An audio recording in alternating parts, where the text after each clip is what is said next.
ભણેલી દીકરી અન્ય સામે પોતાનો અવાજ ઉઠાવે છે। દીકરીને ભણાવવી એ કોઈ ફેશન નથી, દીકરીને ભણાવવી એ જરૂરિયાત છે। તો કાલે પોતાનું ને પોતાના પરિવારનું ભવિષ્ય બચાવશે। ભણેલી દીકરી કાયદાને ઓળખે છે અને અન્યાય સામે કાયદાનો ઉપયોગ કરી ન્યાય મેળવે। દીકરીને ભણાવવી એટલે બળહીન નહીં પણ શક્તિશાળી બનાવવી। નમસ્કાર મિત્રો, આજે હું ખૂબ જ ગંભીર અને દિલથી જોડાયેલા વિષય લઈને આવ્યો છું।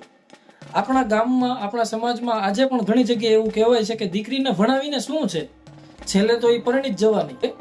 સાદી ભાષામાં સમજાવું છું કે જો દીકરી ન ભણાવીએ તો નુકસાન શું છે અને દીકરી ભણે તો કેટલો મોટો ફાયદો છે। આ વિડીયો છેલ્લે સુધી જોતા રહેજો। દીકરી ભણે એટલે આખું ઘર ભણે। ભાઈઓ, દીકરી એકલી નથી ભણતી, દીકરી ભણે એટલે આખું ઘર ભણે। ભણેલી દીકરી બાળકો ભણાવશે, દવા, ડોક્ટર અને ખોરાકને સમજશે, ખોટી વાતોમાં ફસાઈ જાય, ડરીને જીવે, અન્યાય અને અત્યાચાર સહન કરે। દીકરીને ભણાવવી એ કોઈ ફેશન નથી, દીકરીને ભણાવવી એ જરૂરિયાત છે।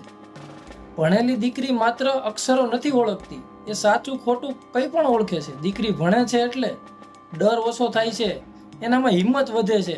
અભણ દીકરી ઘણીવાર ચૂપ રહે છે, ભણેલી દીકરી અન્યાય સામે પોતાનો અવાજ ઉઠાવે છે।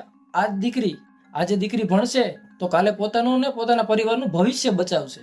દીકરીને રોકશો નહીં, દીકરીને પાંખ આપો, કારણ કે દીકરી, ભણેલી દીકરી ભાર નથી, ભણેલી દીકરી ગર્વ છે। દીકરીને ભણાવવી એટલે આવતી પેઢીને પણ સારું ભવિષ્ય આપવું। ભણતર દીકરીને આત્મનિર્ભર બનાવે છે। આજે દુનિયા બહુ જ બદલાઈ ગઈ છે ભાઈઓ।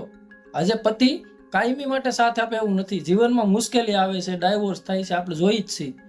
એવા સમયે ભણેલી દીકરી જ પોતાના પગ પર રહી શકે છે। ભણેલી દીકરી નોકરી કરી શકે છે, ઘર બેઠા કમાણી કરી શકે છે, માતા પિતાનો સહારો બની શકે છે। દીકરીને ભણાવવી એટલે બળહીન નહીં પણ શક્તિશાળી બનાવવી। ભણતર દીકરીને શોષણથી બચાવે છે। ઘણા ઘરમાં આજે પણ સાસરિયામાં દીકરી પર અત્યાચાર થાય, મારપીટ, ગાળો, અપમાન સહન કરાવે, કારણ કે દીકરી અભણ છે। અભણ દીકરી કાયદો જાણતી નથી અને ડરીને સહન કરે છે। ભણેલી દીકરી કાયદાને ઓળખે છે અને અન્યાય સામે કાયદાનો ઉપયોગ કરી ન્યાય મેળવે છે। ભણેલી દીકરી કાયદો, પોલીસ, મહિલા હેલ્પલાઇન જાણે ખોટું સહન કરતી નથી। ભણતર એટલે દીકરી માટે ઢાલ।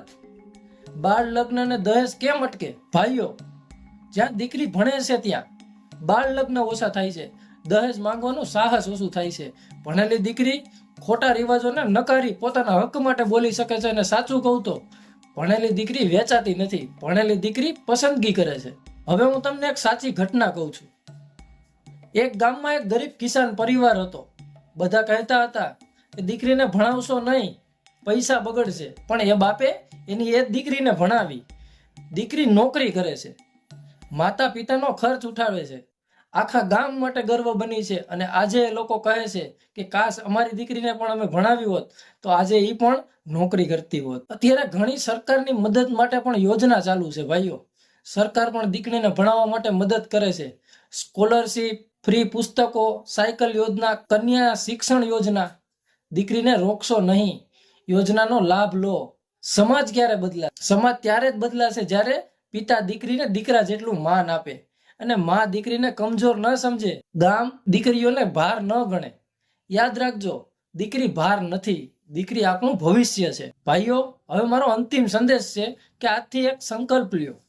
દીકરીને ભણાવશું, દીકરીને અટકાવશું નહીં, દીકરીને આગળ વધવા દઈશું અને સપોર્ટ આપીશું।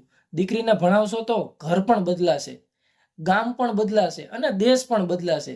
જો તમને આ વિડીયો ગમ્યો હોય, લાઈક, શેર અને કોમેન્ટ જરૂરથી કરજો અને આવા ને આવા અવનવા વિડીયો જોવા માટે આપણે આ ચેનલને સબસ્ક્રાઇબ કરજો।